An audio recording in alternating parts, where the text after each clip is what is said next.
I'm going to start recording.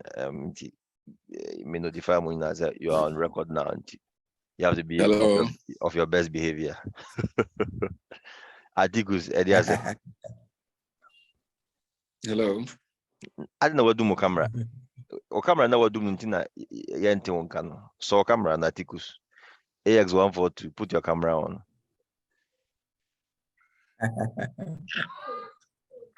Anyway, I'm sure his network is troubling him.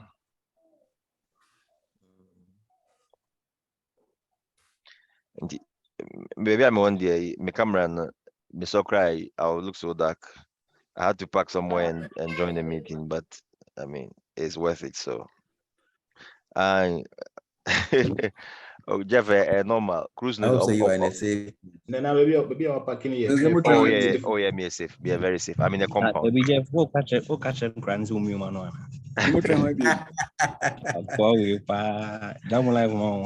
Yeah, but we want to start at 7:10 exactly. So yes, your train will be specifically, but in about 2 minutes. Yeah, by 7:10, I'll hand over the reins to Jeff, and then yeah, he takes over.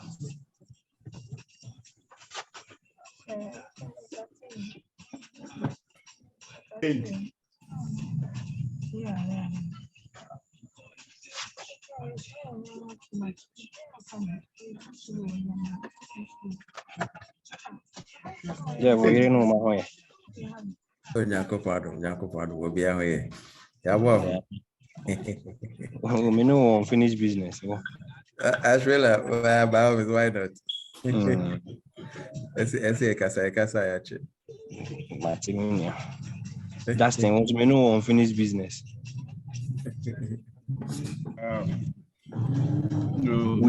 We Jawa, you know what? 5 hours. 127. Only be our unfinished business. Anyway, just before okay, go ahead. Just before Jeff comes in, we also agreed say going forward. It also helps if we use our numbers, as our signing names, at least just for this meeting, so that it's also easier to make some people out. So I've seen some do it, but that's a minimum. Justin has done it very beautifully. Justin AX99, simple. And now Richard do jump 204. Team patch also Asperilla 127 and Kawhi. Really, what come I say energy and then and I'm so that you will say my one cause oriented to which I cover football. I my little or sorry too much into when I crowd couple football.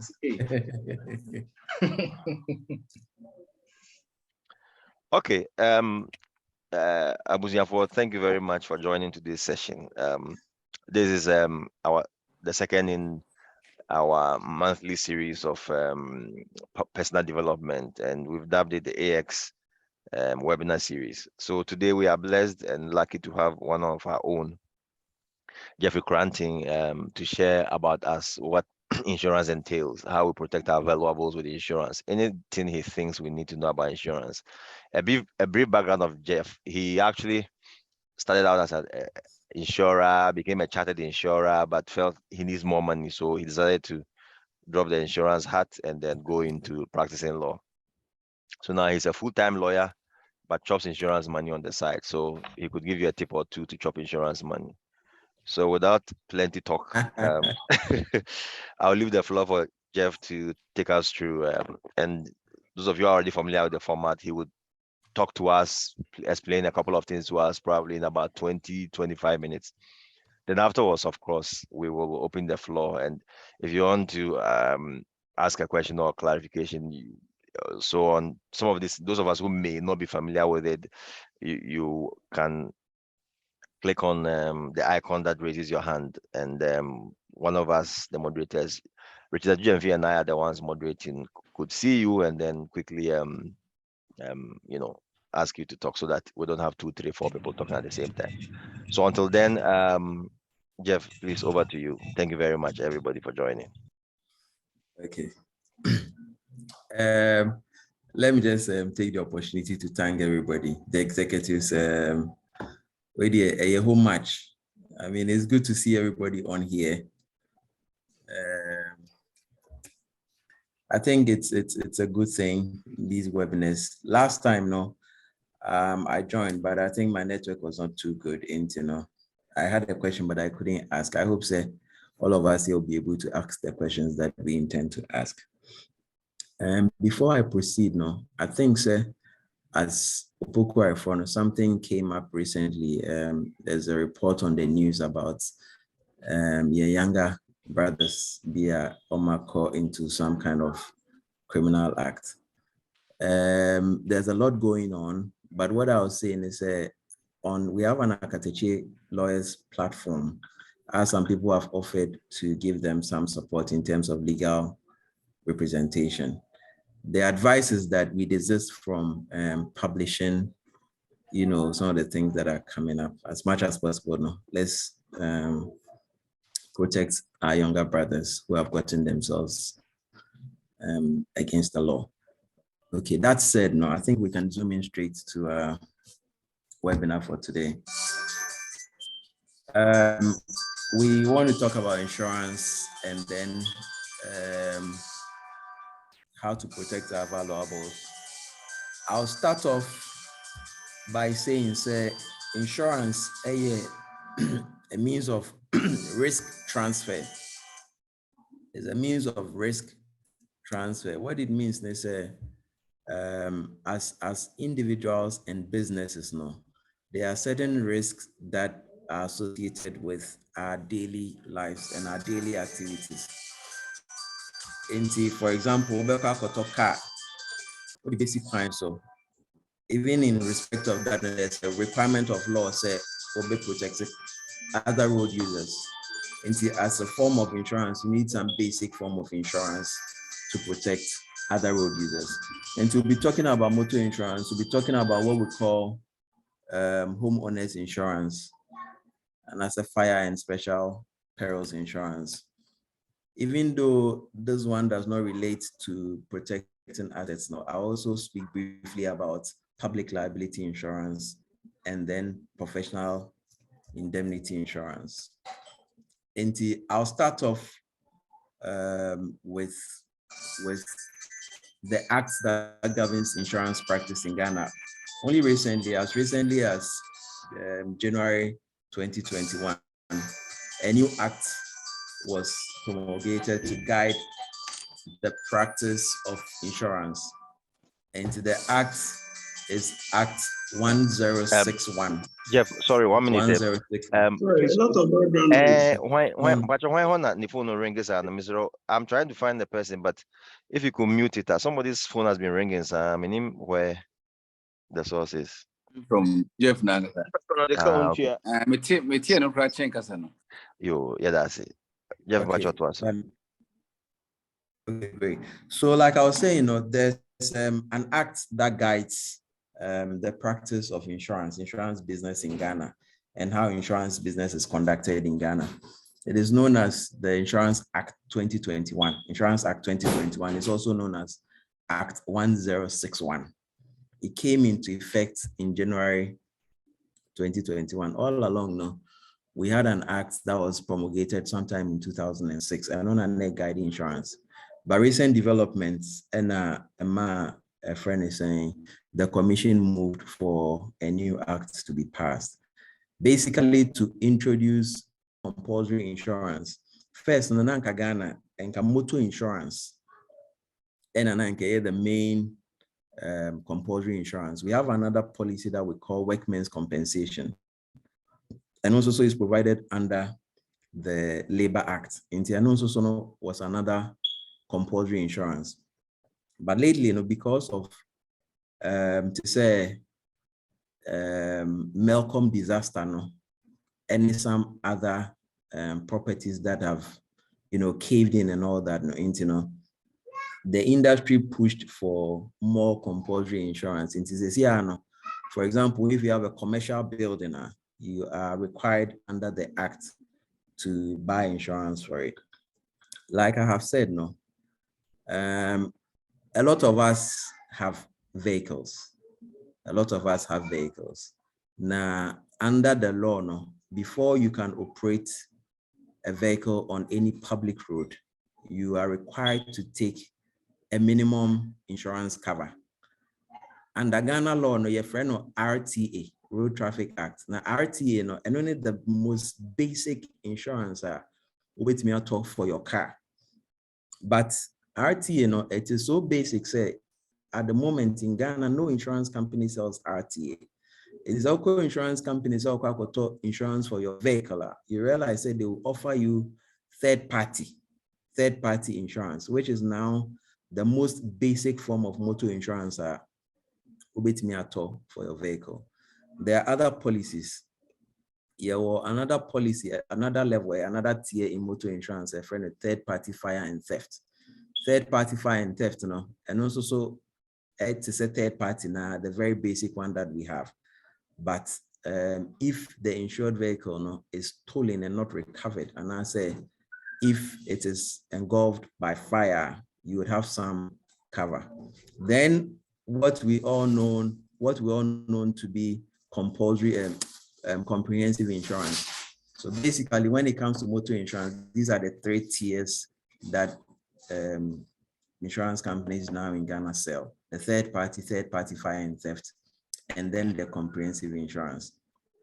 Now, when it comes to the third party, you are looking at buying insurance that covers other people, other road users. In Tenosabia, if you get involved in an accident where you cause injury to some other person, or you cause death, you kill somebody in the course of using the road, and as you damage somebody's property, those kind of things are covered under the third party insurance. What it means is that we are insured now, auto insurance, you don't have any cover. That is how it used to be until the insurance industry complained that, and I said the buying public no complained that, and then now we have some basic cover. Your friend, a personal accident. When you buy an insurance policy, a third-party insurance policy, the driver has a personal accident insurance as part of that cover. And then the other cover is for other road users. That's why we call it a third party. And it covers other people cause injury to an asset that you kill on the road, an asset that you destroy their property, cause damage to their property. Like I explained earlier, fire and theft, it's just like the third party that I've just explained. Just that, say if there's minimum and as a limited cover for the insured vehicle,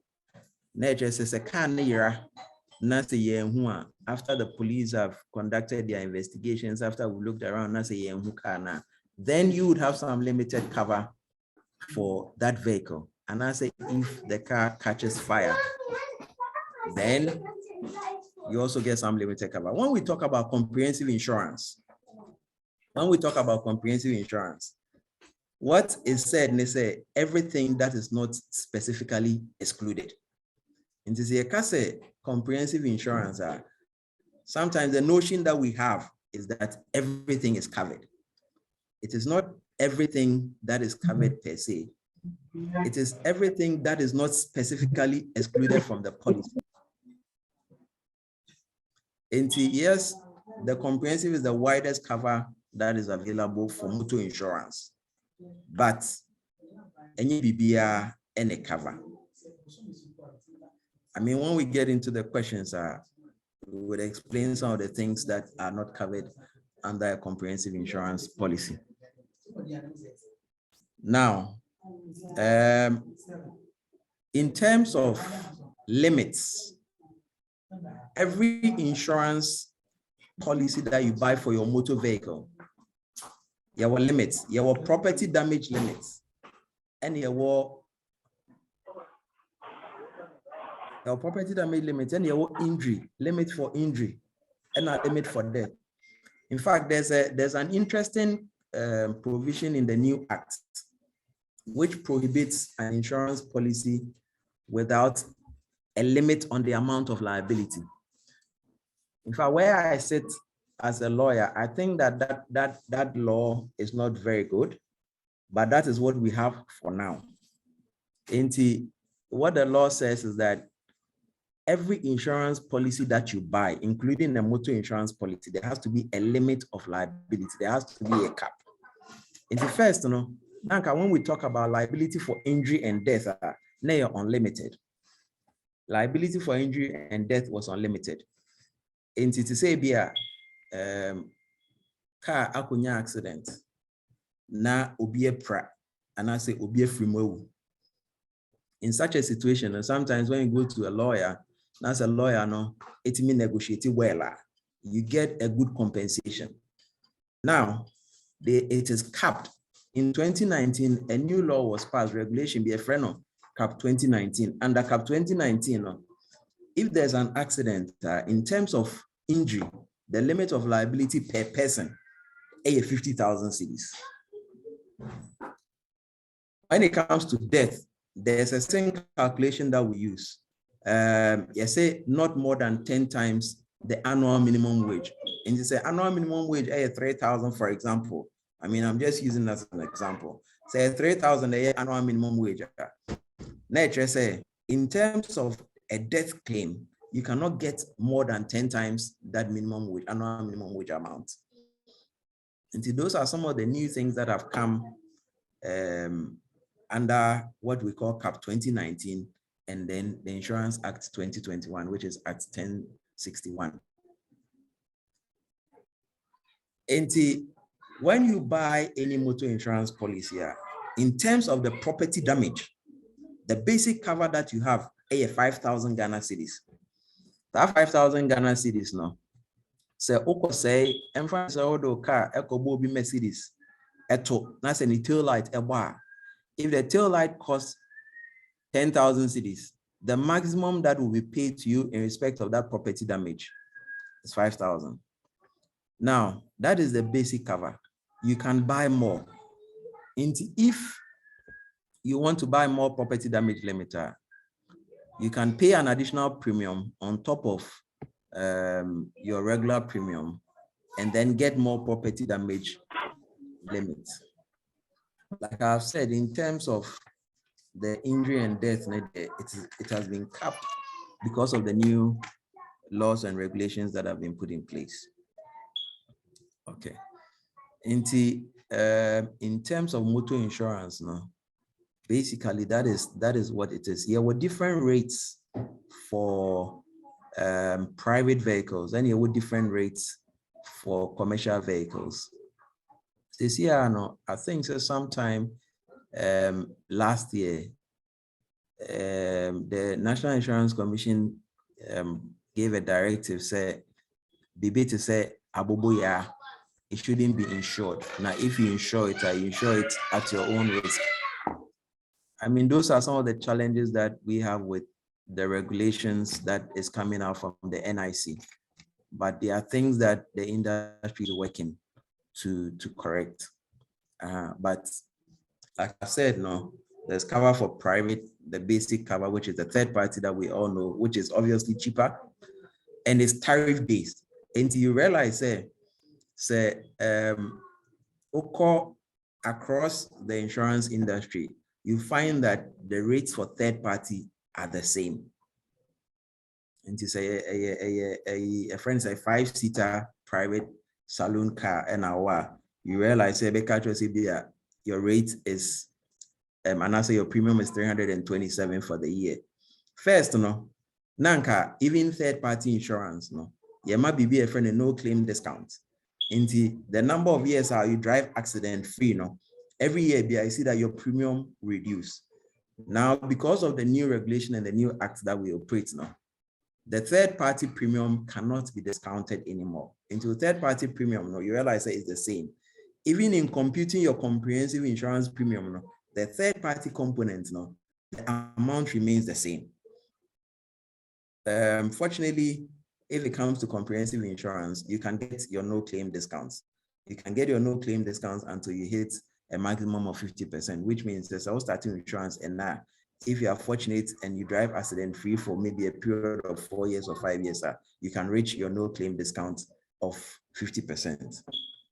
Okay. In terms of motor insurance, no, that's what I can say for now. I believe that the questions will bring out the other aspects that people have challenges with. Because we are talking about protecting our assets, I want to talk about homeowners insurance. Homeowners insurance because one of the most prized assets that any person or any business will get a real estate, houses, any idea. Now, you hear of fires, you hear of, properties because of poor workmanship. Maybe a flood, now if is affected and all of those things. Now, homeowners insurance, one of the cheapest forms of insurance that you can get anywhere. If you look at motor insurance, and you look at the values of the vehicles that we insure, you realize that the risk, because the risk in motor insurance is quite high, the premiums are quite high also. When it comes to homeowners insurance, the premiums are not so huge. Whilst, for example, for comprehensive insurance, we'll be charging a rate of about 5% on the value of the vehicle. No? When it comes to homeowners insurance, you are looking at rates hovering around 0.2%, which is very cheap. And sometimes now the people are asking for government support near the because it is very cheap. It is very cheap. In fact, you don't need to be the owner of the property before you can insure it. Even as a tenant, you can still insure, depending on the tenancy agreement that you have with your landlord. Landlord makes me, I can say, insure the building and answer the property. But apart from the physical structure, you may also have assets in the property. Things that if you are moving house, you take away with. These are your personal properties. You can also insure those things. You can insure, for example, a cash. If the cash is in a safe, the requirement is that if you keep cash at home, it has to be in a safe. We can extend the homeowners policy to cover cash in safe at home. So what jewelry and baby say it will fear. The homeowners policy is designed such that it can also accommodate such cover as an extension. OSHA homeowners policy now, it covers a lot of things. For the basic policy, a fire policy. So we call it fire and special perils policy. A known friend of fire and allied peril policy. Into the basic cover a fire. Apart from that, no, you have earthquake, you have burst pipes, you have aerial damage. Ghana had the eye in time to test answer. Ebi on my baby on my bones aircraft HM. Na ebia bibi part be dropping out kobo bidan so na say no. All those things are covered. Flood. All those things are covered under the homeowners policy. A friend is saying you can't special perils now. All these things are things that are covered under the homeowners policy. And you know, ebia artisan be here, man fee, nebia or they pick us ball baby na pipe a pie. Once a walls thing na I dump. Ebia there's water leaking into your walls and all of that. All those things are covered under a homeowners policy. The reason why we call it homeowners policy is for people to appreciate it. Otherwise, you can go to an insurance company and say you want to buy a fire and allied perils policy for your home. And that is also something that we can buy. And like I've said, no, it's a very cheap insurance policy. Anybody at all with a friend is saying he can buy such a policy. Okay. The other thing that I would like to talk about is a professional indemnity insurance. So we're speaking about motor, which a lot of people buy.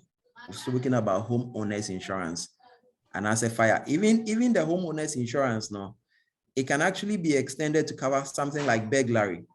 So apart from the fire risk, we can also cover burglary. Say be a comfort about fear and all those things are covered. or can be covered under a homeowner's policy. Now, professional indemnity, because a lot of us here are professionals. Now, under the new act, the new Insurance Act, professional indemnity has become one of the compulsory classes of insurance.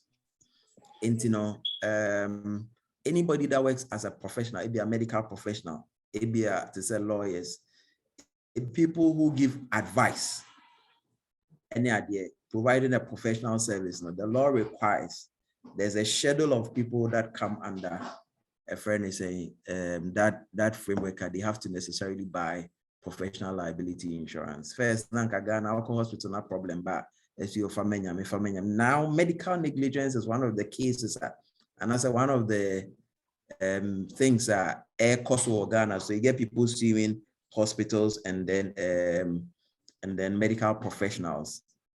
Interprofessional indemnity is also one of the compulsory insurance products. The law requires professionals to take. Even under the law, it says an employer who employs professionals, by all means, you should buy that kind of cover for the professionals that you employ. In ABR run a hospital, now or doctors, ABR or anesthetics, ABR or all the other professionals that work in the establishment, you ought under the law to buy a professional indemnity insurance for them. It is something that is gaining popularity in Ghana because of all the lawsuits that are coming up against professionals. I also like to talk about the public liability policy. Public liability policy, as the name suggests, say all premises, na say obi bahonum. Say be a fee and answer office. Na say nipa krono epra. E be a slippery floor. Na say nipa kro abahonum. Na say wabepra.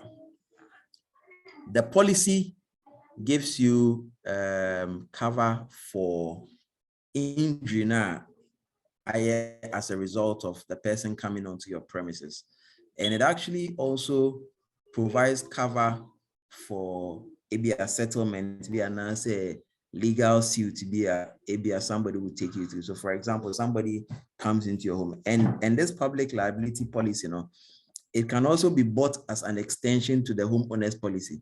Usually, if you say if you there, because the people who come to us, they are familiar people, you don't think that somebody will bring a claim against you, say you'll be proud of fear and be by increasingly Ghana, because of your experiences what the West idea, people are taking up these rights and then bringing suits for such injuries, any idea. And we can buy it as an extension to your homeowner's policy. But if it is a commercial building, you are required under law to have a public liability insurance cover, because obviously people are coming into it's a public place that people come into. It is obiba, nase obipra.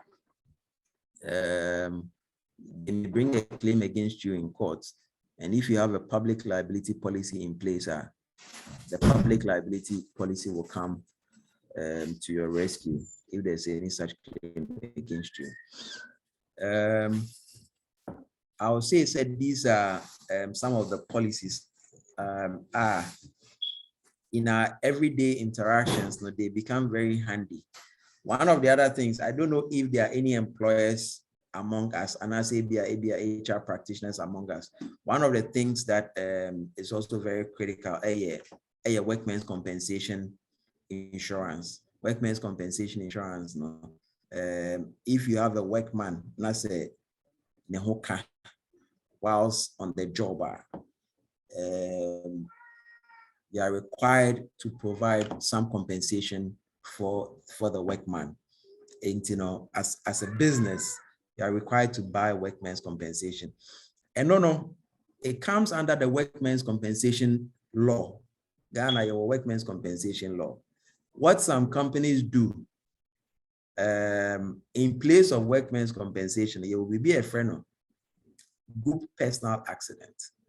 And sometimes even some organizations, no, say they will buy workmen's compensation for the junior staff, and they will buy group personal accident for the senior staff. The reason is that workmen's compensation, no, it is limited to Ghana because on the back of a Ghana law.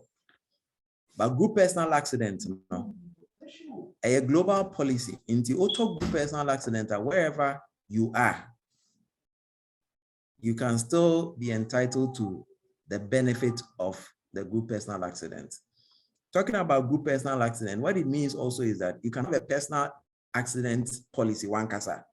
So as an individual, you can go to an insurance company and say you want to buy a personal accident insurance. In those cases, some of them have already packaged policies. There's a certain amount, there's a certain limit that they will pay. Some of the other companies and so no. I can say, this is what I want to put on my life. This is the value that I think, say, in terms of an accident situation, no, this is how much compensation I want to be paid to me. And, you determine your own sum insured, and then on the basis of the sum insured that you choose, no, a certain premium will be calculated for you to pay. And basically, these are some of the insurance products. First of all, you beat me offer to protect ourselves, and then some of the policies are you beat me offer to cover our assets. I've spoken about cars, I've spoken about buildings, and other things.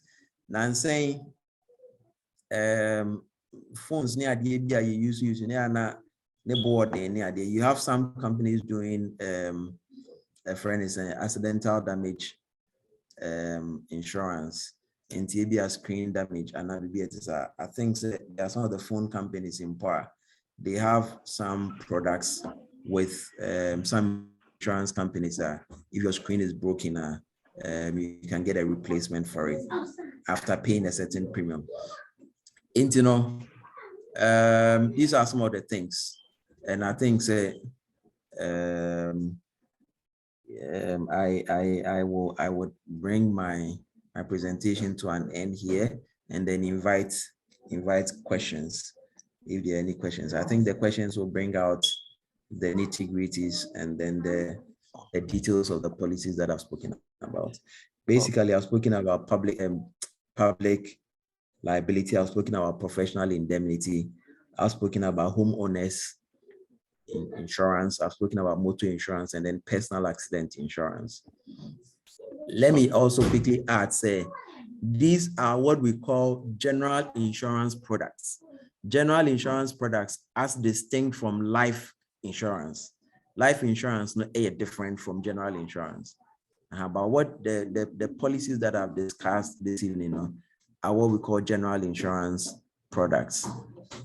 There are other products that I've not mentioned here, to say marine insurance, to say fidelity guarantee, to say many other policies are insurance companies underwrite, contractors all risk, and idea.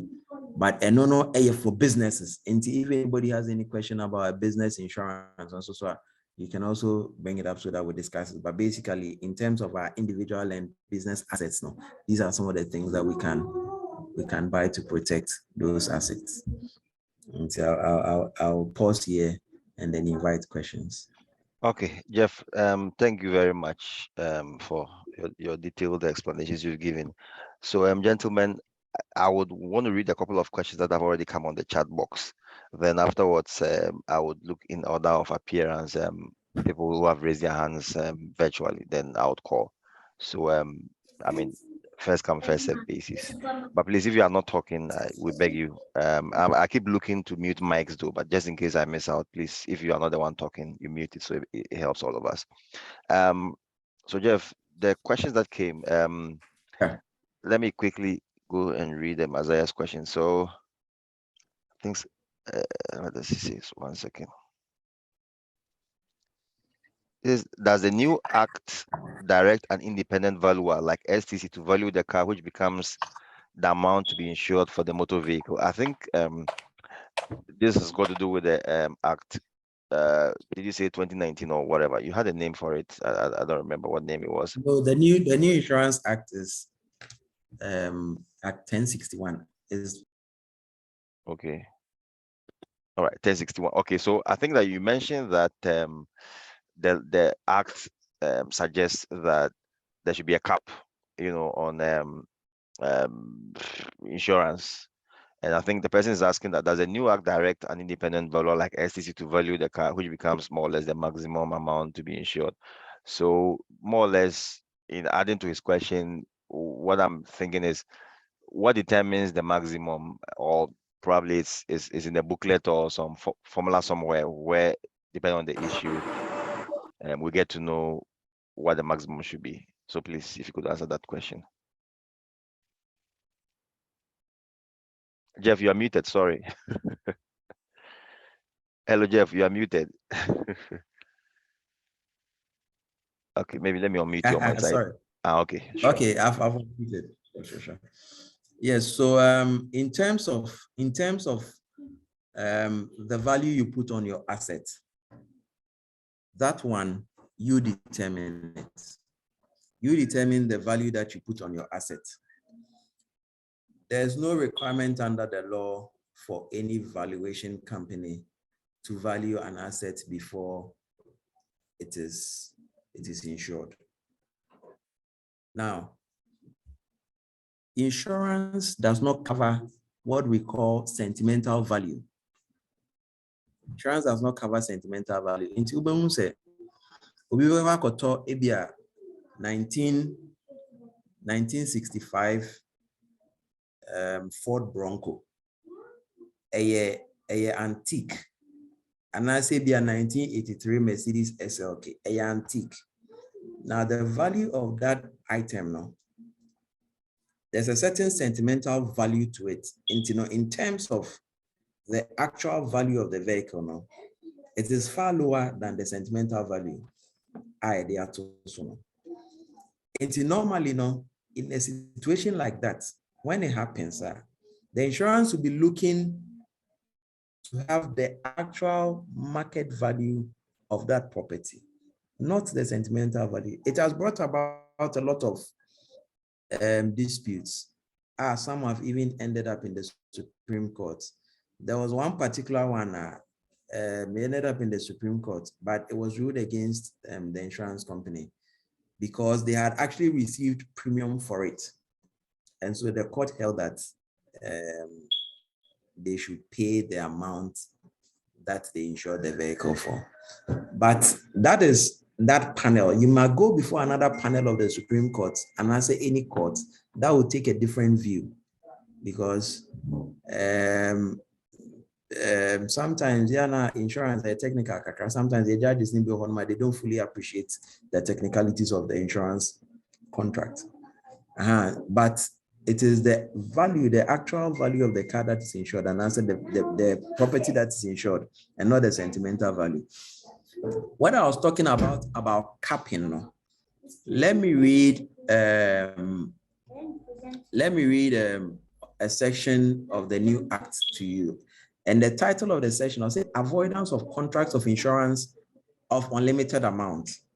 And it says that subject to subsection 2, a contract of insurance entered into by an insurer after the commencement is void if it is a contract under which the insurer undertakes a liability, the amount or maximum amount of which is uncertain at the time when the contract is entered into. So talking about the cap now, essentially what we are saying is that at the time the insurance is bought, we should know the value at risk. It should not be determined at the time of a claim.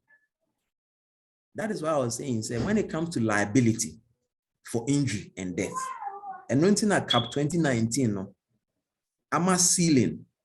So in terms of injury claims, the insurance company will not pay above 50,000 for injuries. Or in terms of death, the insurance company will not pay more than 10 times of the annual minimum wage prevailing at the time. And that is in respect of the liability. But in terms of the value of the asset in it, you determine it. You determine it. There's no rule anywhere that says that it has to be valued before an insurance can be bought. It can determine the value. But one other thing that I should say is if, for example, in motor insurance, if the property is damaged beyond repair, let's say the company has to replace that. You get a situation where they are saying, say, maybe a car near 2016 Ford Explorer, but the accident happened in 2022. And we'll buy you if we have even replaced the vehicle. A vehicle, it is the now one, and we'll go to the open market and then find a 2016 Ford Explorer for you.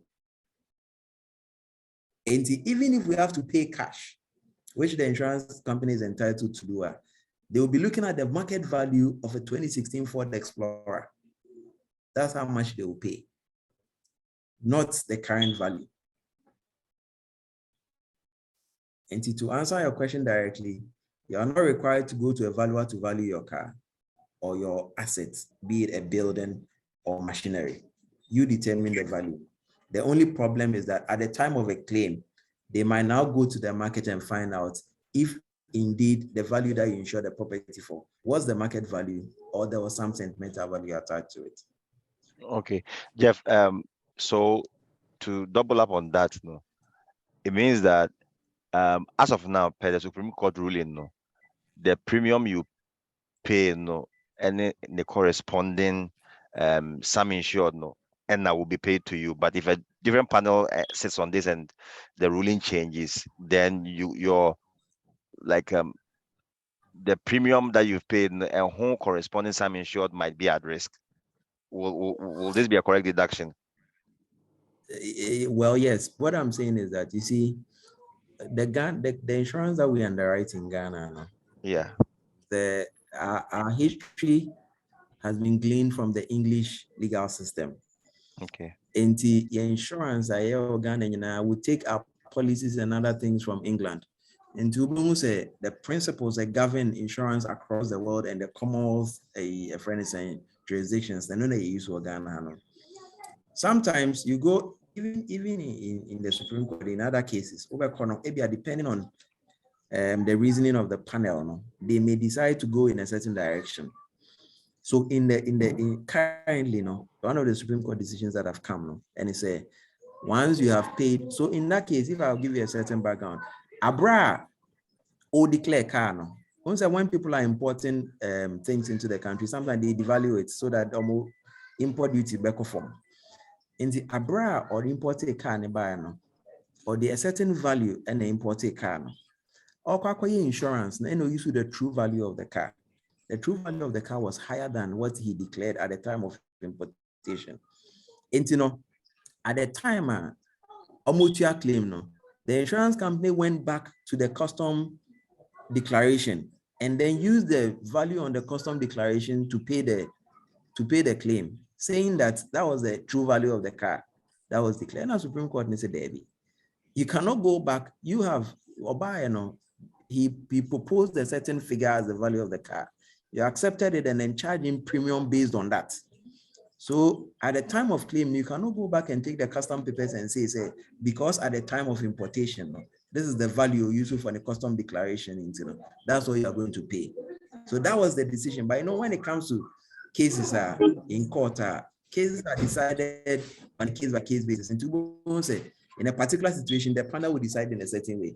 In another case, the panel will decide in a different way. But in respect of that particular decision, that is what happened. Okay. Thank you, Jeff. Because I've seen at least two other hands up, I'll come back on the motor insurance thing, but I want others to ask questions. The next question I see in the chat is from Raspopa, and he says, does the professional indemnity policy consider accountants and other professionals losing funds to a company? But Popa, I don't know if your audio works and you could add a bit of information to this, because I'm not sure we understand.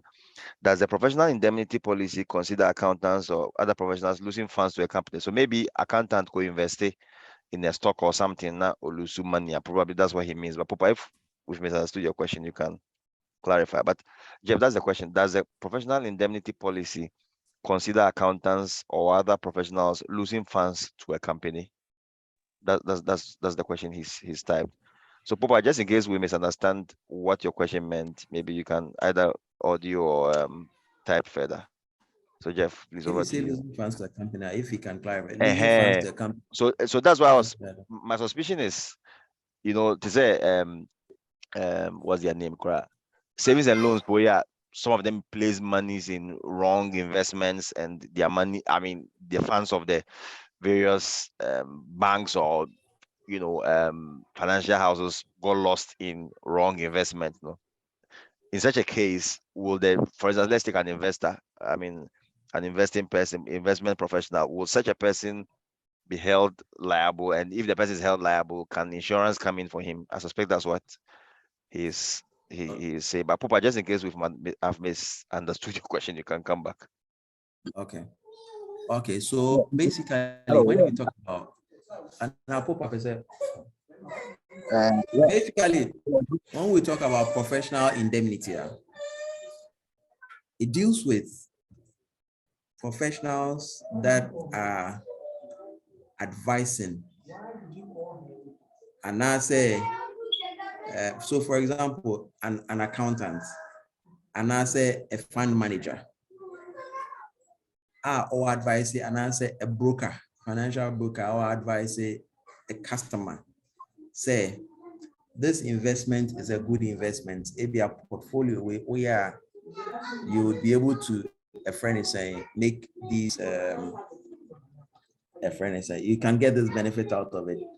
If that advice is wrong, and then the client ends up losing money as a result of that advice, that is something that is covered under a professional indemnity insurance. Now, the Act also talks about dishonesty of employees. So, in Tisabia, if to say they now can a banking crisis any day, if the loss has been occasioned by the dishonesty of an employee, for example, ABA or sales persons be an ABB, Nase, Omo Aquaco Gisicano, so they went to the people to take money, but they did not report on it. And then for some reason, if I can't pass over any claimer, and as in Pacobase or Barber Cavanisika, is scanning because of the dishonesty of an employee of the company, that one, a professional indemnity insurance will cover it. In the Social Act now, it talks about professional indemnity insurance. When you go into practice, apart from the professional indemnity insurance, we have another policy that we call fidelity guarantee.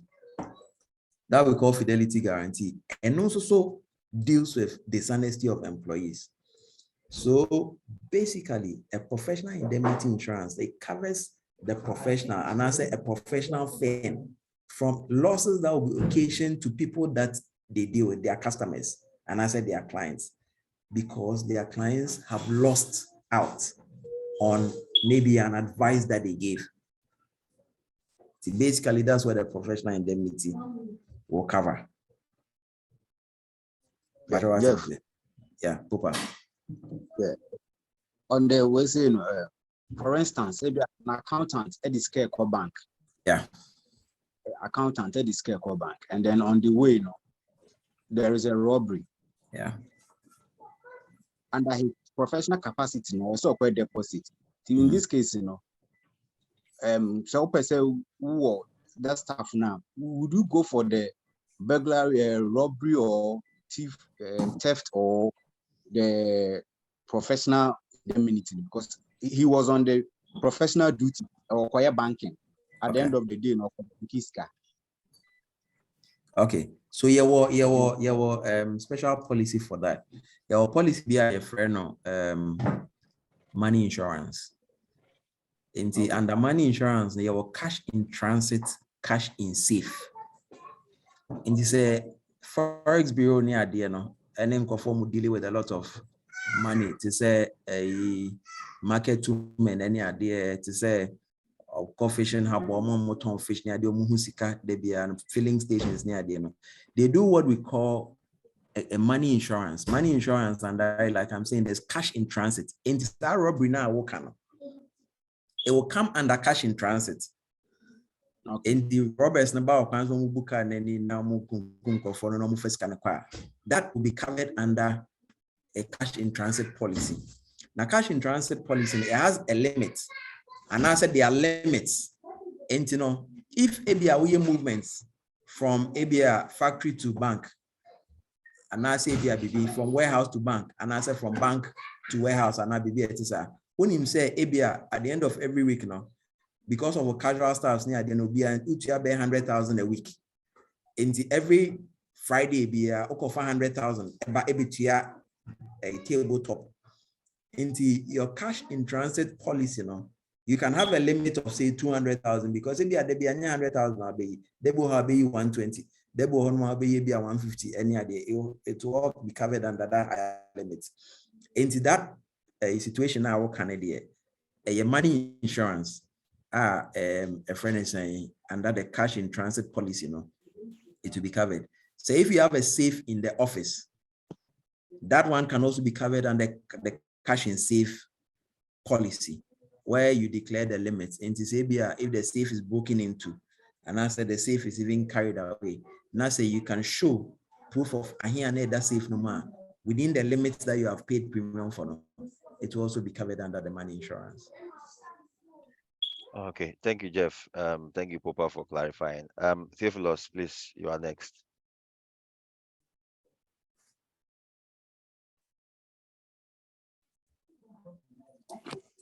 Hello, Jeff.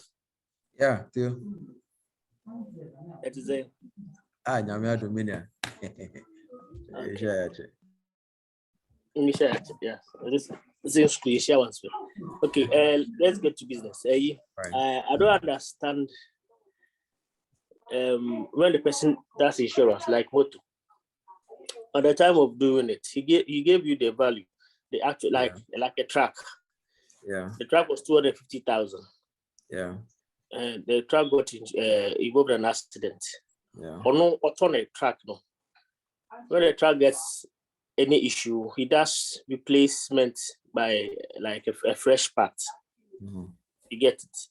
Yeah. The car got an accident. He brought an invoice. The insurance company is saying because the car is 2010 model, he doesn't understand why the business should replace those parts with a fresh part. Doesn't even make sense. Okay. Okay. That's the first one. Yeah, Second one, when you do insurance for a business, a going concern, he sells, and there's flood.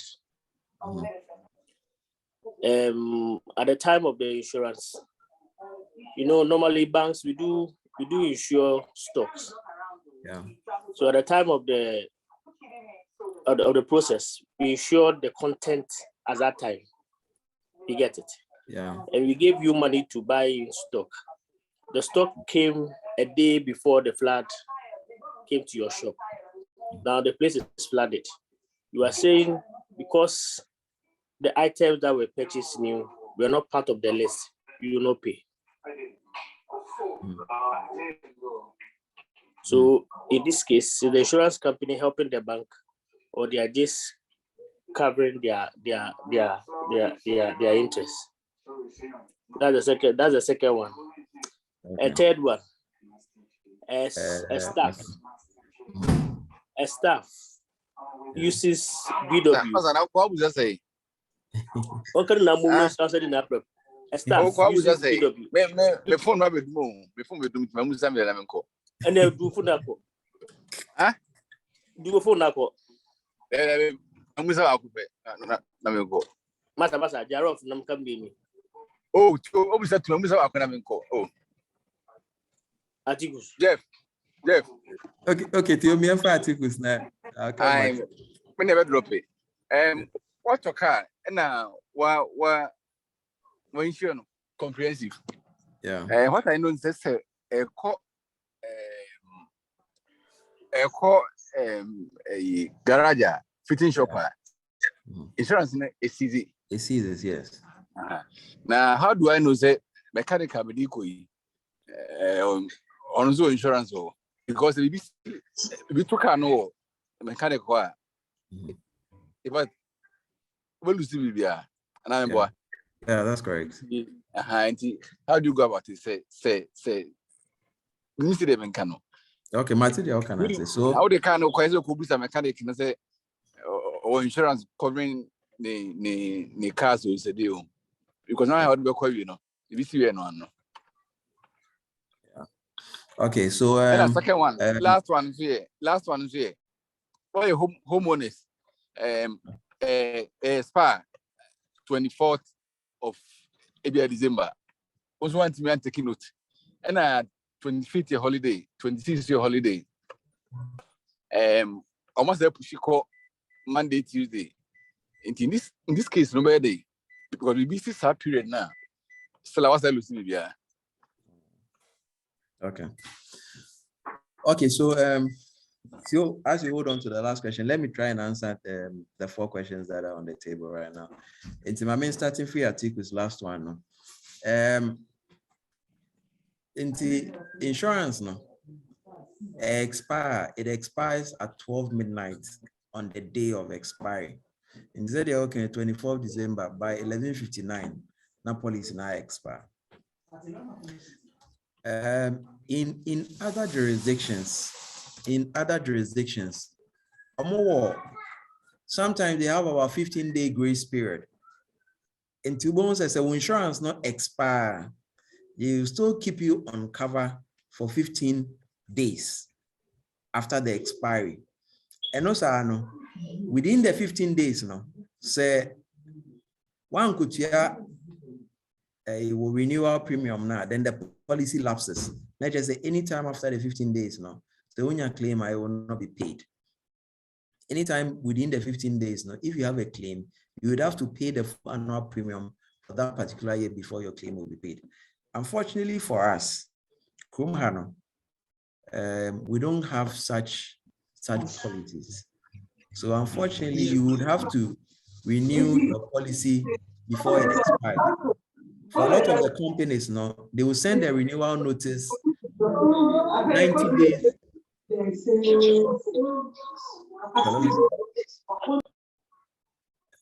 For a lot of the companies now, they will send a renewal notice, sometimes 90 days, sometimes 30 days before the expiry. And I would encourage all of us that we should take notice of our renewal notices, because and yes, and as a policy insurance companies in because a lot of them are not very liquid. And when they have any opportunity to run away from a liability, they will do it. And as much as possible, let's make sure that we renew before time insurance never expire. In respect of that, and that's what I'll say. You rightly observe, say, car no, a garage, the insurance seizes. Inti say car no, a shiwa garage, a quiet den garage. Whilst it be almost test, no, say mechanic in the car in accident. All those situations are not covered under your insurance. The requirement of the law, and it say all the garages will have public liability policies. And ne papa mo garage now the car na and I said the fit now the corner. You make sure that the mechanics or whoever they are, the artisans, they have a public liability insurance. Otherwise, it's rather unfortunate. Like I've said before, insurance company are now not pay way to repudiate liability. And the only a car no a friend is a mechanical car no say yeah, then they would almost invariably repudiate the liability. Jeff, hello Jeff. Just a follow up on this whilst you try and address it. What's the theory or background to this ridiculous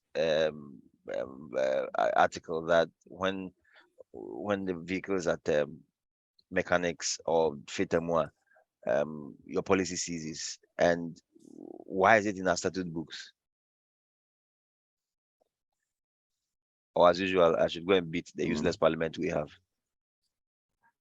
The motor insurance.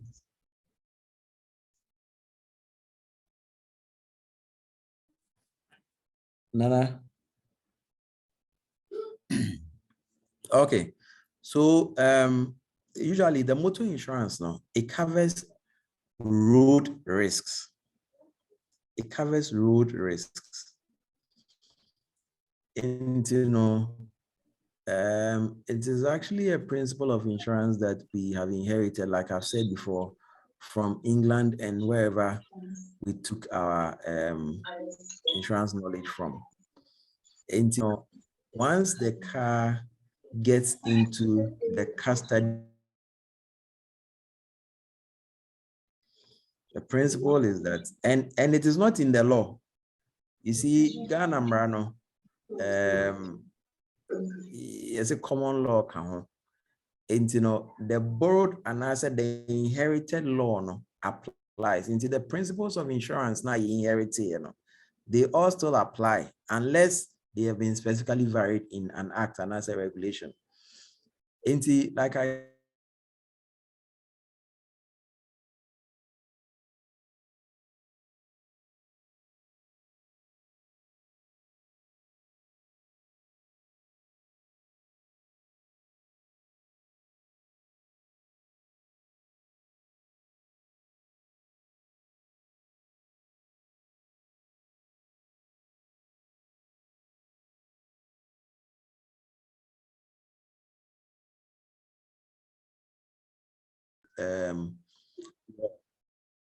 say a friend is saying that principle no has been overruled.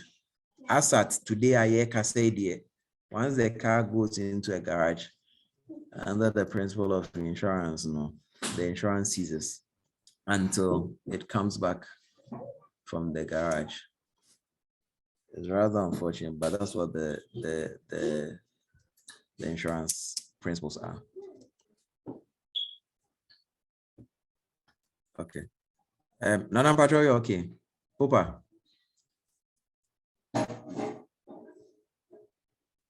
Hello. Sorry. I have two other questions. That's on yeah. I want to answer and then we can go ahead. Few question no about. I think the first question no yeah in respect of new for old. New for old. Say and the insurance no. There's wear and tear. Say car now we use there's wear and tear. And a 2010 DAF XF track. The components now a woman say and it just the components no parts no at the 10 years and I said the 12 years as the case may be.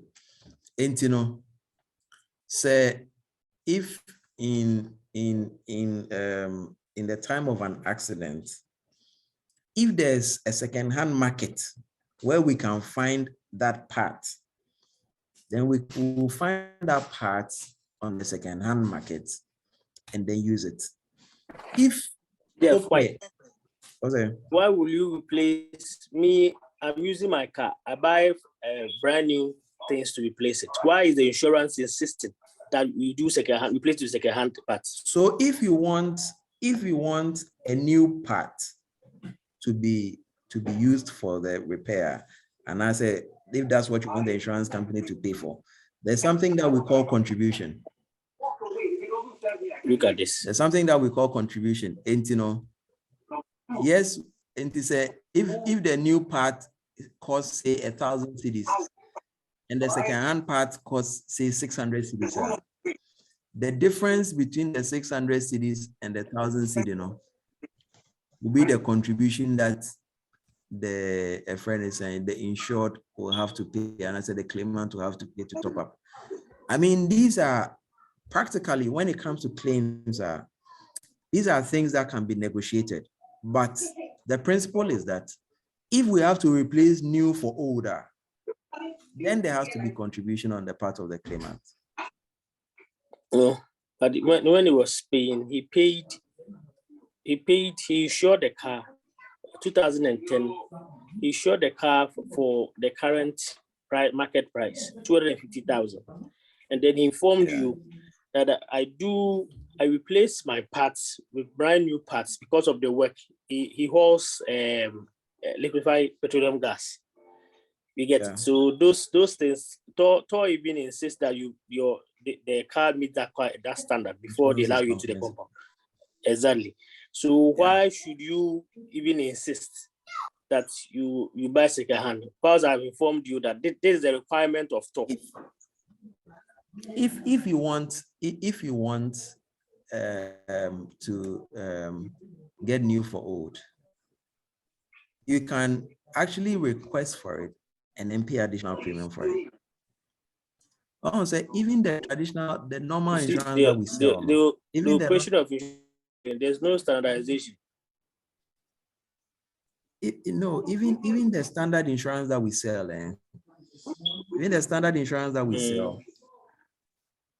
any policy that you buy, comprehensive policy, Albertono, the cover is actually 90%. It's not the full 100%.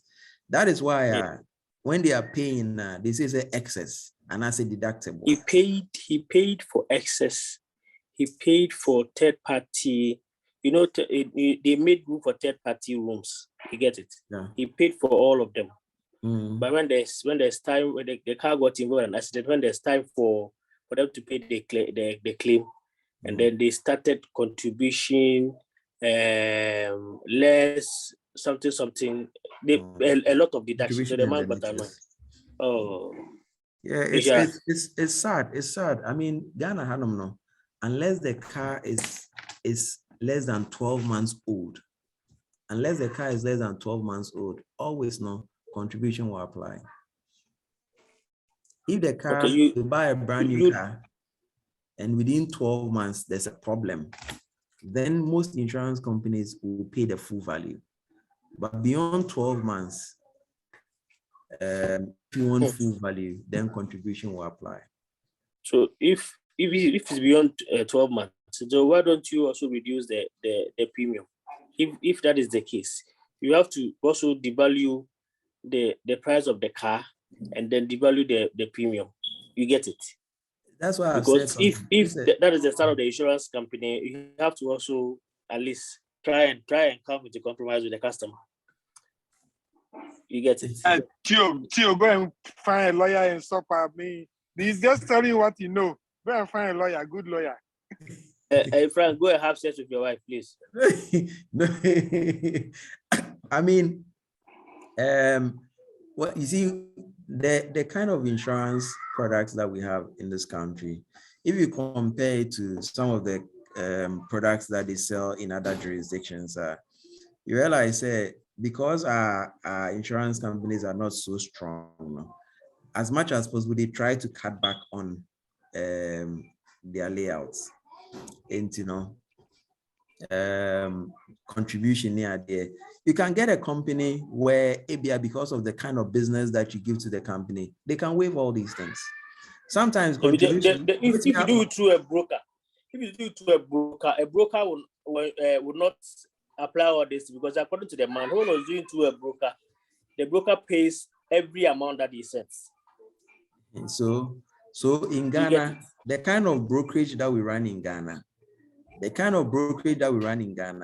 brokers don't take on any liability. So every liability is passed on to the insurance company. The broker is just an intermediary, a sales intermediary. So the broker does not, in other jurisdictions, you have brokers who take on liability.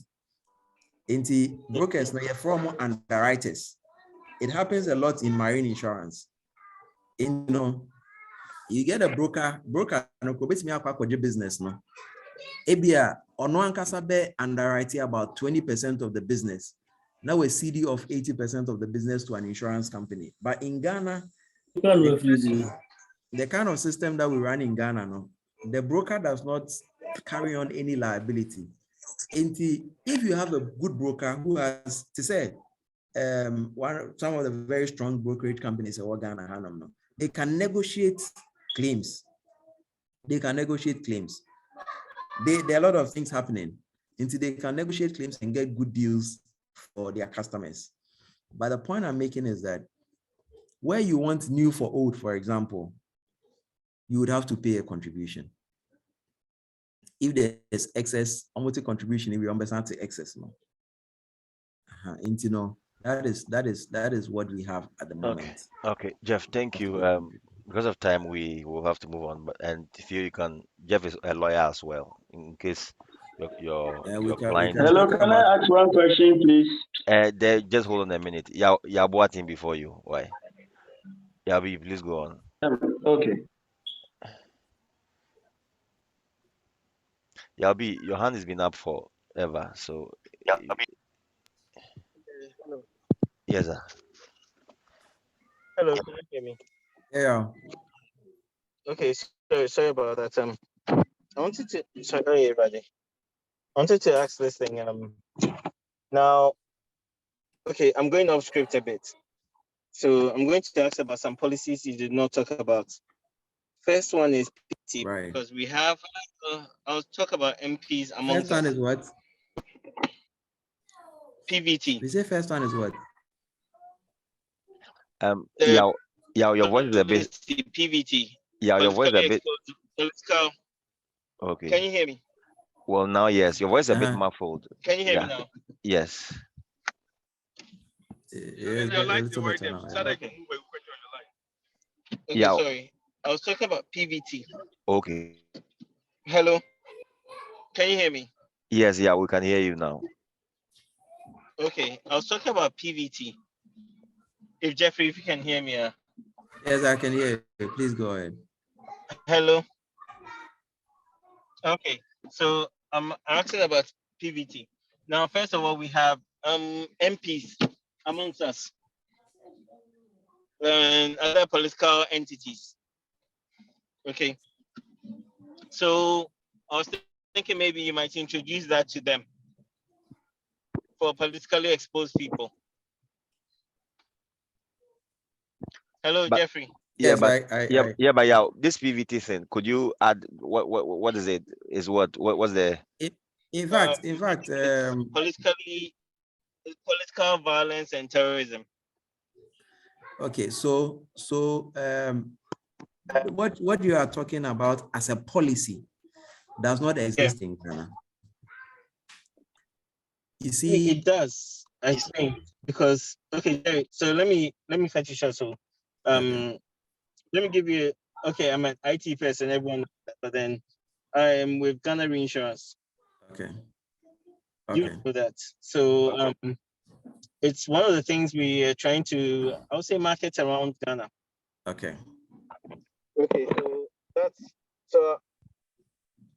I'm not sure if something has signed on yet, but then I know it's one of the things we are trying to help other insurance companies push. Then comes, okay, so that's the first thing. That if, I believe if politically exposed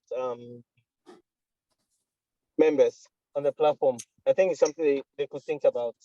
Then comes the second one of cyber security insurance. Now that's one thing, I don't think we have any insurance company that signs on to that or has that policy in place. Right. So I'm asking, first of all, why?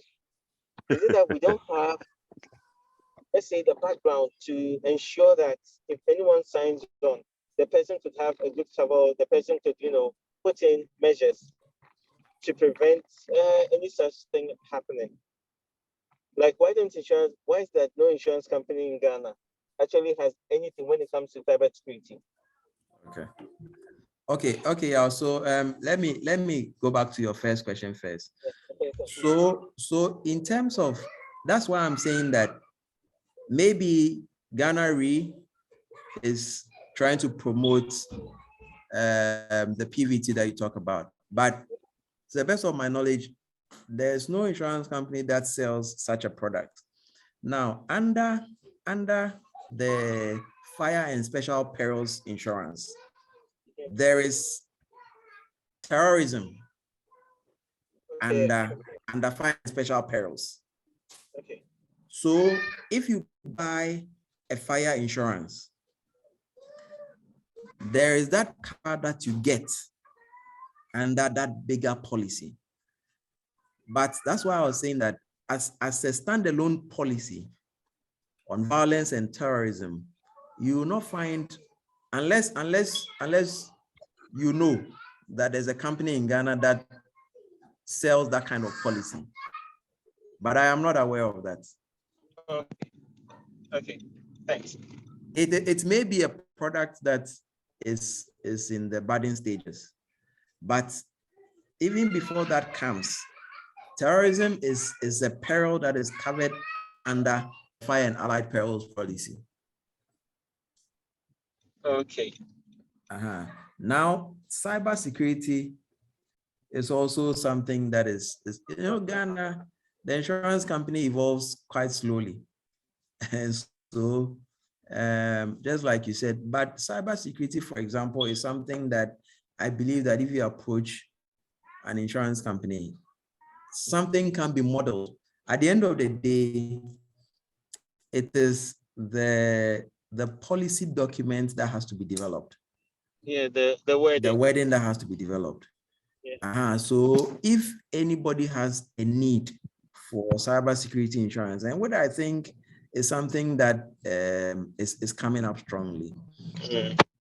By all means, a company or maybe a consortium of companies can come together to provide that policy. But like you rightly said, at this moment, no company that I know of is offering these products. Okay. Okay. Thank you. Then, thanks, Jeff. Thank you, Yao. Is your question still available or is answered? Oh, maybe Bakubi. I wanted to find out, say, if they just say, third party, if you do a comprehensive insurance, third party, like injury, the cap is 50,000. Well, recently, my car, which was comprehensively insured, will be like with the motor the boom. But the insurance company made us aware that the maximum they will pay for injury is 5,000. So is it legal? And I said, is it right? I thought they could pay higher, but they made it clear that they only pay 5,000.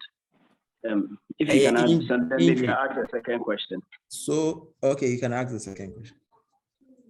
No, the second question I wanted to ask on the contribution issue, does it also apply to homeowners insurance? So for instance, if I insure my room, things in my room like my TV, any are there, and they say fire or burglary or something, is it that one too, the insurance company is going to buy me second-hand goods, say second-hand TV, and then they will ask me that if I want a brand new TV, then I should do contribution. So if my TV is 2,000, then they are going to end up paying 500 and say I should contribute 1,005. I wanted to that clarification. Okay, so under the homeowners policy, that does not apply.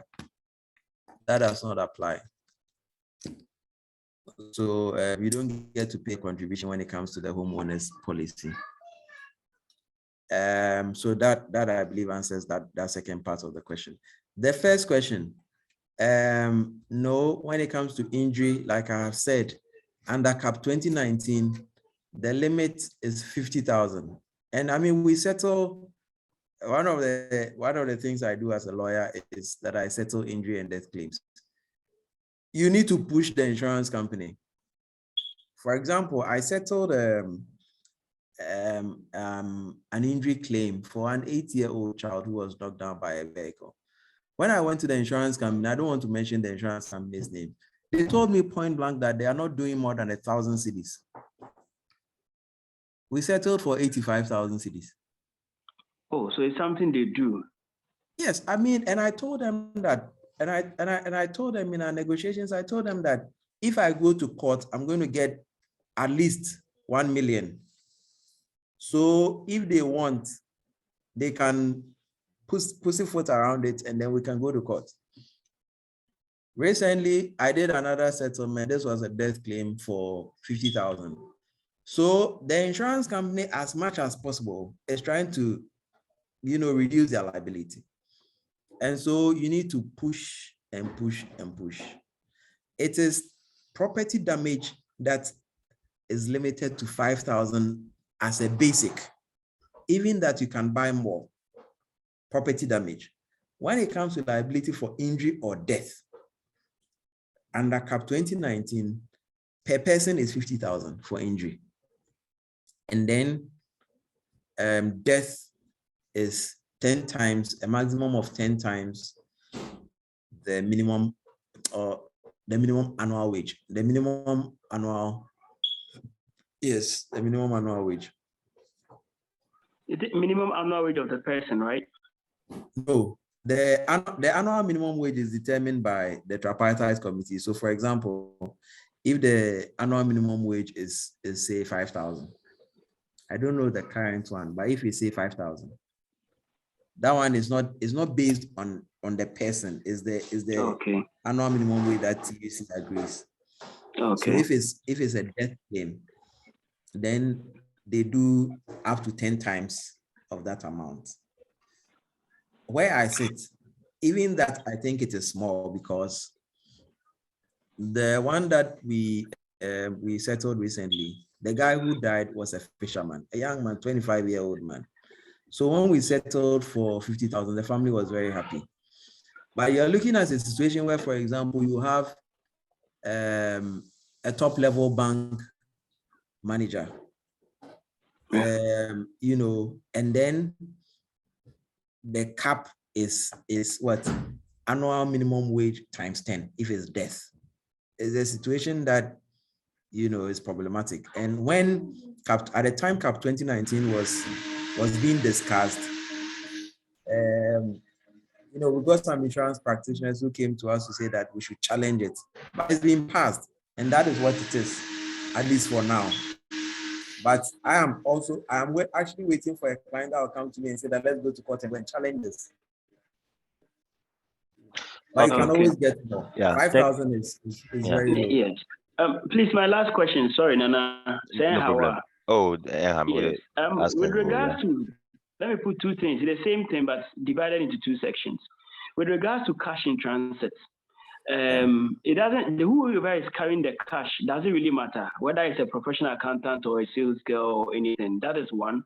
The other one is it true that you can do goods in transit? For instance, Mediniama Fritema, Habo Eba Kumase, accidents see a lot of times.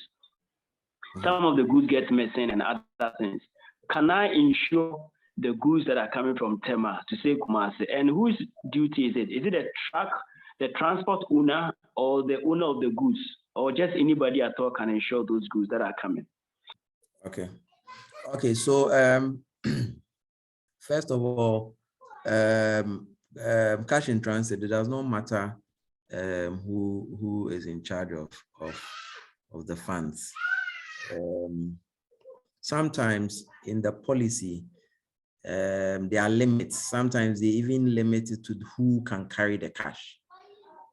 But otherwise, the standard policy, anybody at all that is assigned or that duty can carry the cash. Most of the time, it's carried in vehicles. So whoever is manning the vehicle, doesn't matter. So in respect of the cash in transit, that's the answer. Now, goods in transit. Yes, you can do goods in transit. For example, the petroleum products that they transport, before you can get a load from any of these BDCs, you necessarily have to have a goods in transit policy in place. If you are an importer and then you are taking a truck from Temahabo to Kumasi, you can inquire from the truck driver whether they have goods in transit policy. If they don't have, you can buy. So goods in transit usually is an annual policy, but you can buy a single transit policy. So, you know, there was a case that I did when I was insurance. A company bought a paper cutting machine, very big paper cutting machine. They already had a goods in transit policy for their regular business, but they bought a single transit to carry that thing from port to the factory where it was going to be installed. So yes, you can buy goods in transit. It doesn't have to be an annual policy. You can buy short term. You can buy a single transit to convey goods from one point to another. It can even be from tema to tema. It doesn't matter. You can buy. Okay, thank you very much, Jeff. All right, Popa, please, it's your turn. Yeah, Jeff.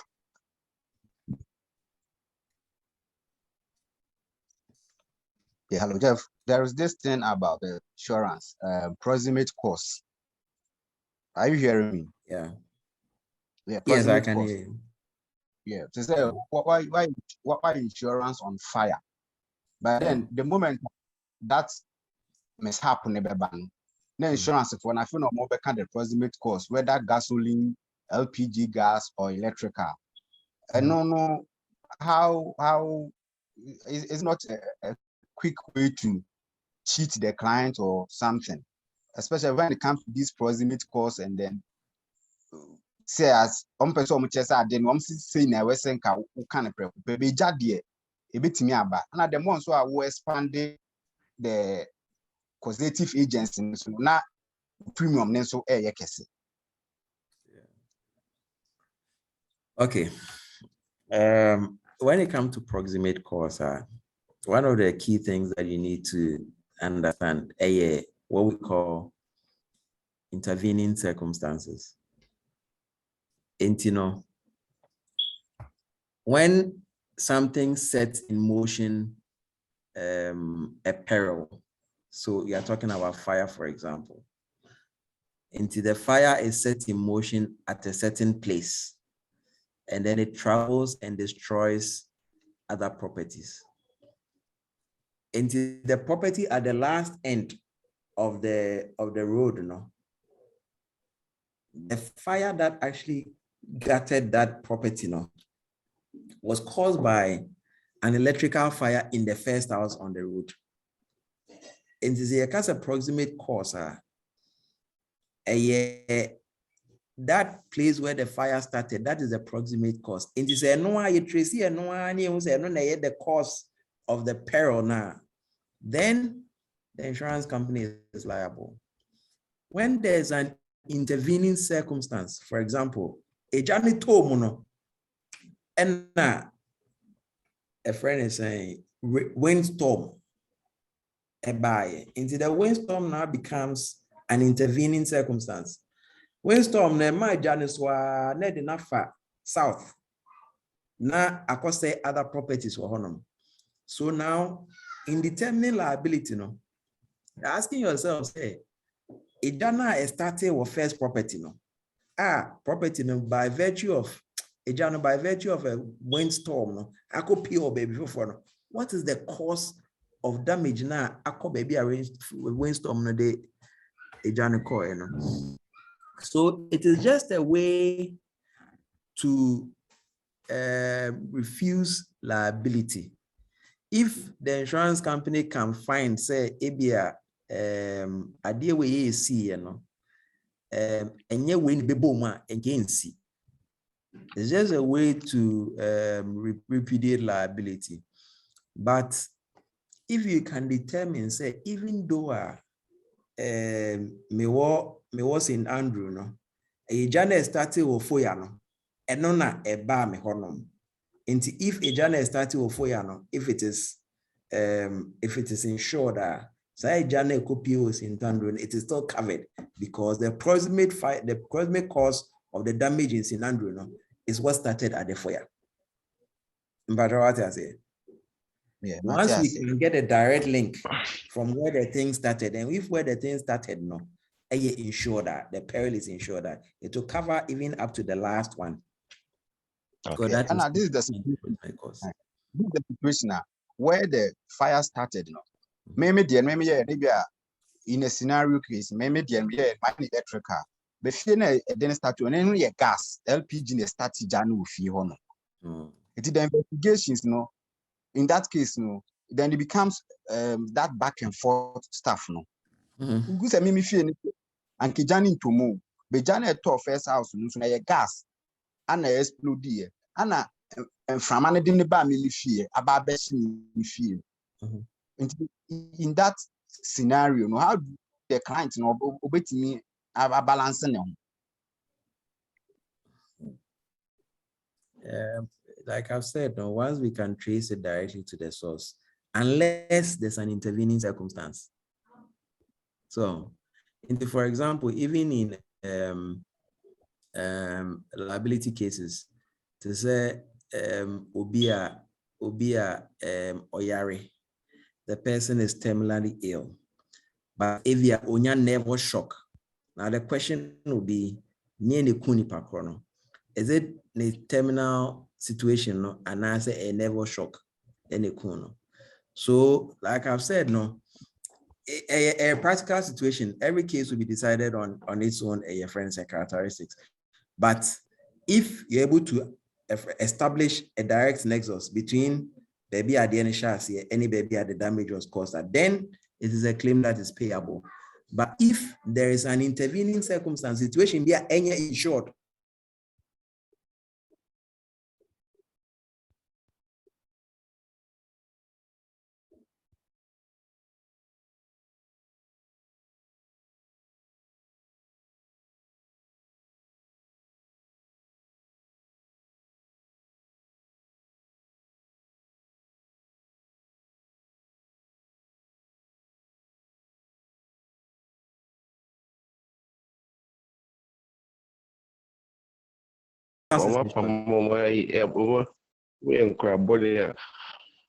hello. Jeff, sorry. I was saying in a situation where Pope's house is insured, but it was just a sequel to a Popa question.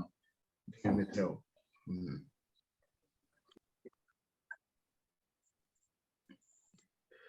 Jeff, what meet you on? Hey, apologies. Sorry. Yeah, so depending on the policy that Popa has, no, the claim may be paid. Because depending on the policy he has, because you see, there are some companies that sell what we call fire-only policies. Fire-only policies now are restricted because under insurance, when we talk about fire, there were three components. So, but if you have a policy that has fire and special perils, and I say fire and allied perils, it's the same thing. Some people call it allied perils, some people call it special perils. When you have it, most likely the situation in which Poopa finds himself, no, the claim will be paid. But even though the fire did not start from Poopa's house, obviously the one who doesn't have an insurance covering is already is on his own. Yeah. But Poopa there, no, if a friend is said, because for example, one of the special perils is bushfires. One of the special perils is bushfires. We don't get a lot of bushfires. But one of the special perils under fire and special perils insurance is bushfires. It is like you are saying, the thing starts as a wildfire and then comes and consumes your property. If you have a fire and special perils policy, you are covered and the claim will be paid. Okay, thank you. What's that say? You and I didn't patch on question and Casan also proclaim a very bizarre one.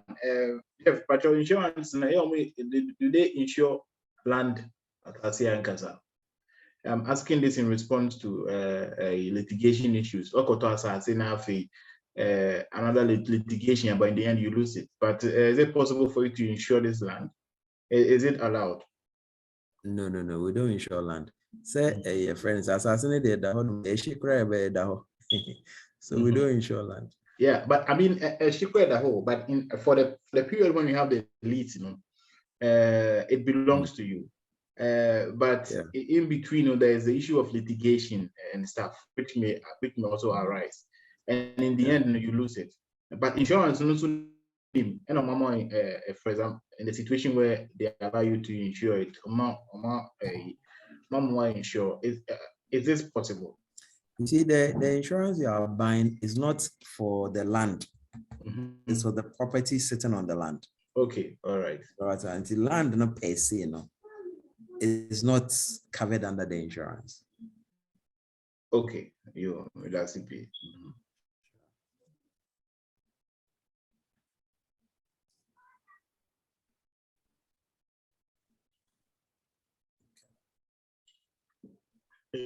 German area, MZ Kakra. We have German area, the beauty. Okay. Yeah, big. Sorry, Matia. Be wakasa mum, but I was wishing say a German area on Kasai no going to be sans now the number, but because he has not asked anything, no, then you'll be the last. Okay, so nobody, I'm okay. The German area, over to you.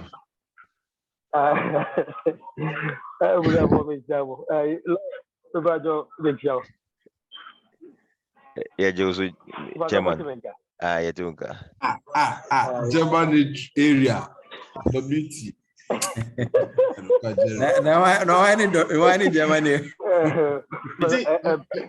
Mr. Marco, the beauty, what you're picture.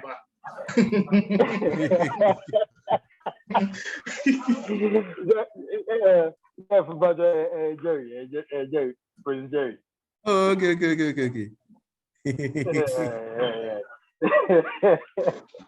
All right, if I don't work with there, that's anyway. But normally, I think what is it has to do with the kind, not about there's this thing that's written on my insurance most of the time. I'm not sure TPPD limit, which I think has to do with third party property damage limit. Third party property damage. Okay, so it suggests that it's for property. I mean, they're okay. They're not for property. Not me. I could see the NSO because. Not me. I could see the NSO because there was a time I'm a driver being an accident, and I think as part of the hospital, the insurance told us that the maximum on betray was 5,000 to him. And so when they made that statement, and now my I actually was thinking that it had to do with the TPP, but now that there's a property somewhere within the it has nothing to do with the driver. So how then are we able to determine how much cover the driver has? I mean, in the policy amount, how then do you determine it? I think that it's what they did. But I thought my second question on I don't think that it's much. The second one has to do with the goods in transit. My insurance told me recently, I think somewhere in March, for the driver, with a normal. I think you are aware of it. Yeah, didn't come out. And the insurance told me that GIT doesn't cover directed goods. So eventually, even though I was insured, it looked like I was not going to get any cover for it, and I ended up having to pay the client. While I'm trying to do my own investigations, So then I'm just wondering if it happens that why maybe a comprehensive insurance and then everything, and then something of this nature happens, and then you are now told that yes, there is a goods in transit thing, but it doesn't cover for where a friend is some of these things that then basically there's a way accident there. It doesn't look like what to me. So goods in transit are there. No, I wanted to know what does the law say about, because these are things I realized after the issue. These are things that actually happen. These diversions and all that, it happens in kind of a human. And so if you are taking an insurance, or you are taking the insurance in that regard, say, okay, or I mean, we didn't know. Now that we know, you would want to take up an insurance the baby says yeah, it will put you in dire straits. But then you just discover at the point of claim that failure at the end. The other thing is that in an event like that, can I ask for, because I believe that everyone is a client, had a sort of cover, insurance cover, but then I am not privy to it, and they are not showing it to you. So eventually, what about that? You get it? Is there a way to request for the visa in the event that an issue like this happens? Your driver diverts the goods, and then you are in trouble. But then the client may have insured it. Ever say that not a cover maybe for wherever it's coming from. But still, how do I protect myself then in a situation like that? Okay. I think that's the question. Okay. So for the first question that you asked, for a commercial vehicle, there were a cover, personal accident cover for driver and mate. Personal accident cover. So there were agitations to say be a commercial car na kwakonya accident. Na ebia driver no car na a liable for the cause of the accident. What justification is there to pay money to the person? But realize sometimes when you drive on a fault, an accident, you see. So from agitations near the then the insurance policy was extended to include a PA cover, personal accident cover for the driver and the mate. And apart from property damage, there is also a personal accident cover for the driver and the mate. Now that one is limited. That one is limited. And for example, it used to be 2,000 cedis for the driver, 2,000 for the driver, 2,000 for the mate. But when a friend is saying the new act came, the 2006 act came, under one of the regulations, and more increase limits from 2,000 to 5,000. And in respect of that, is a small PA. Now, what our advice they say, for a lot of the trucking companies, they do group personal accident for the drivers and the mates. It's not an expensive policy. And you can choose your own limits. But the PA that is under the motor cover now, limited. And 5,000, I think that's what the limit is. Just a small amount that is paid to the driver and then the mate when there's an accident. Now, there are a lot of things that happen. For example, under the motor insurance, or third party, any policy of motor insurance that you buy, the first 24 hours when there's an accident, it is covered under what we call medical expenses, and I say emergency cover. Until under the emergency cover, the hospitals are not even supposed to charge within the first 24 hours. If the person is, a friend is saying, hospitalized, there's also another cover that activates, which now is under the PA. And hospitalization near there, you can get some benefit out of it. But that is covered under the PA. So our PA now idea can't motor insurance, but anyway limited. I think that the limit is 5,000. But as a haulage person, you can buy group personal accident for all the drivers and the mates, and then you can determine the limits that you want. You can increase it from the 5,000 to 10,000 per person, and I say even more. But that obviously will determine the kind of premium that you pay. But it's not an expensive policy. Usually you get rates of about 0.6 to 1%. Any big. Okay. Yeah. All right. Now, in respect of the goods in transit, goods in transit, accident policy. When we say it's an accident policy, that means that the policy is triggered by accidental causes. If it is not by accidental causes, the policy is not triggered. Now, what you need to do to save yourself in that situation is to buy what we call a fidelity guarantee insurance. Fidelity guarantee insurance, it deals with the dishonesty of employees. And you can approach any insurance company and ask for an FG policy, fidelity guarantee, which would, and it may be accountants, it may be sales people, any idea, they receive money from clients directly. And you cannot do that, and also diverted goods now, the FG policy will now come in to pay for the debt that has been occasioned. Unfortunately,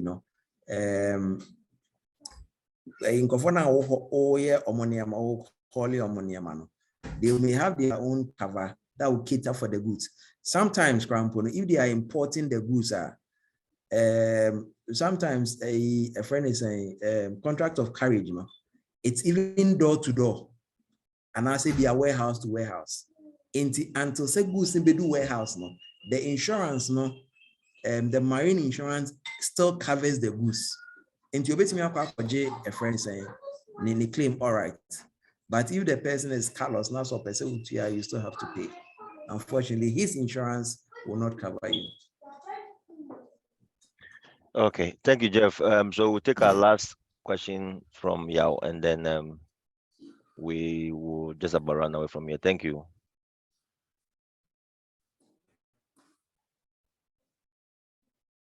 Okay, maybe it's his old hand. So Jeff, for me, my last question to you before we wrap up is, should I go to a broker, or I should see the insurance company direct? As in generally, if I want to consider any insurance, what's your advice? What's your rule of thumb? Should I talk to a broker, or I should speak to the insurance company directly? Okay, my advice would be to go to a broker. Okay.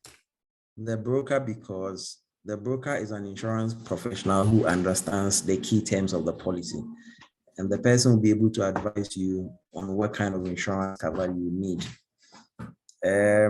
As for the insurance company, I mean, they just give you a raw deal. At the end of the day, they are trying to, cut back on their payout. So they'll give you the barest minimum. But if you have a broker, the broker is able to advise you on what you need. And then apart from that, they're able to negotiate claims better, because they have they give a lot of business to the insurance company. The insurance company deals with them better in terms of claims payments. So you are better off dealing through a broker.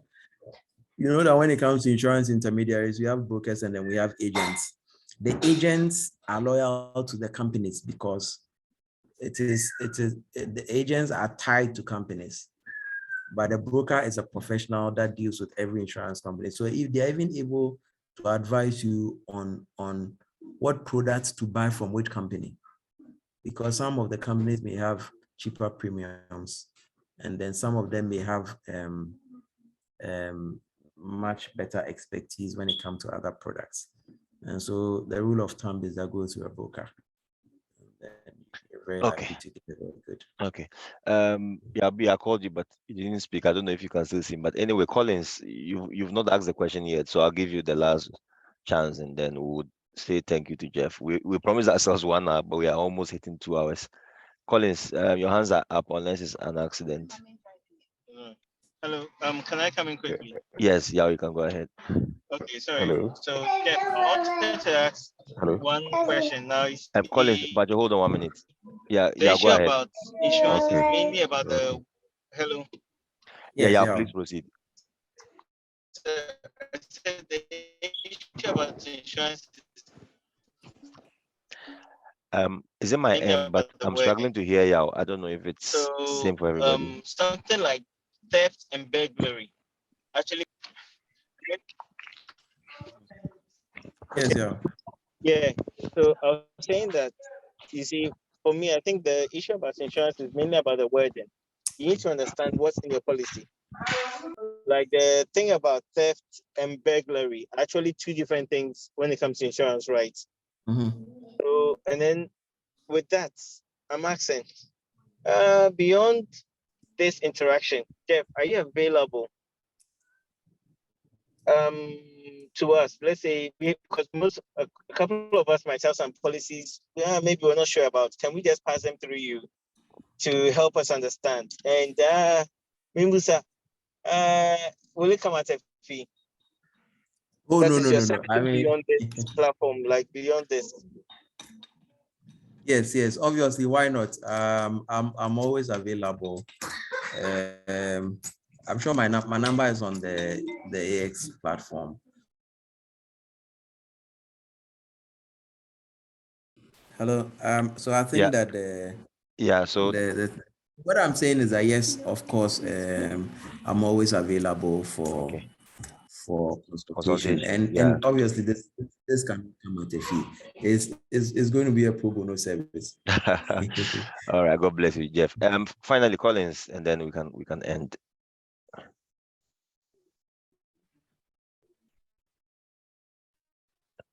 Collins, can you hear me? Yeah. I'm here. Please, can you hear me too? Yes, sir, I can hear you. Oh, okay. Jeff, thanks so much. I think we need to commend the executives for the wonderful work they are doing. Sorry if my question takes you back, because let me monitor the whole day. I've been waiting for the program. I think that you are doing a good job. Now my question here quite simple, and but the pro bono issue, yeah, party for yeah, for travel cars, cars we hear helicopter. Okay, me issue here. Usually I insure my cars through a broker. Now, my car bakunya accident, a small one being say claims, Now, unfortunately, I'm sure he has not even started the process, because I needed to supply him with some information which I've not been able to do. A little descriptions, writings on what really happened. And unfortunately for me, the insurance has expired. I is subject to renewal. He's been calling me, Nana, said, I believe that but he's saying, oh, we can, if I pay the premium, we can reactivate the claims. As an AMA Kakanti, I just want to take opportunity and ask you, say, is it done? Why insurance say within that period you didn't come for your claims, and the insurer is telling you that to reactivate it, and then let's go initiate the claim process. Is it something that is done in the industry? Thank you. Okay, so the information that you received is partly true and then partly false. This is why I say that. So insurance, so we insurance for a period, say you find it's 1 year. Within 1 year, if something happens, it entitles you to a claim. Even if the insurance expires, you are still entitled to make a claim. Now, let me just say that an insurance is a simple contract. And the general laws on simple contract applies. Until you realize two things: property damage and then injury. In respect of property damage, I think say 3 years, and I think in respect of injury, 6 years. And you can do the claim even though the policy has expired. Now, if your broker tells you, say you need to reactivate the policy before the claim can be paid, that's the bit I'm saying, it may not be entirely accurate. There are some companies almost installment payments. And for example, a policy in here for 1 year, but obet me am what you the first 3 months no amount cover. After 3 months no, I extend the policy now for another 3 months. I could say but for some of them no, when they do that for you and there's a claim, you need to pay the annual premium before you can activate the claim. That is different. I know your arrangement, some of the companies do it. In Tunisia, maybe a 6 months premium for an annual policy. Or make actually say pay the difference before you can actually claim. And if he said that is what, if that is it, then it means that the difference of the annual premium has to be paid before you can make the claim. But say idea what your annual premium then you are entitled to make that claim. In fact, under insurance rules, what we call incurred but not reported claims. We have what we call incurred but not reported claims, IBNR.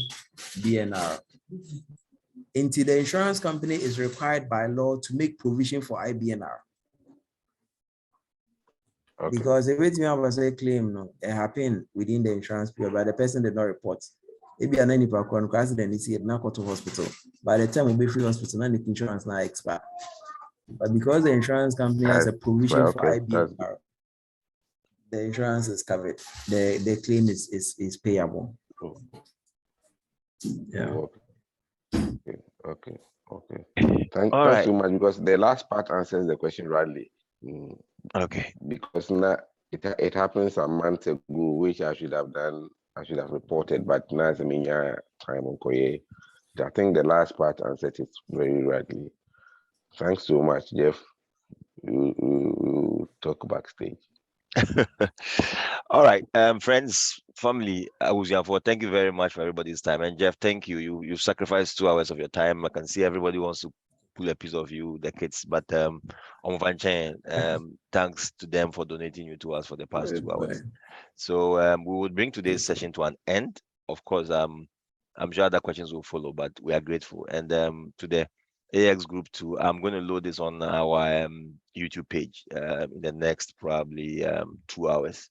So those who missed it could watch, and of course, those who join later could still get every bit of the things we learned. And Jeff, thanks so much once again, and we'll catch up with you next month. We will come your way same time with something on where to invest in Ghana. So take care, everybody, and God bless you all. Okay, thank you. All right. Bye. Finally. All right. Bye, guys. Bye, guys. Bye. Jeff, thank you very much. Yeah. Welcome. Yeah. Hi.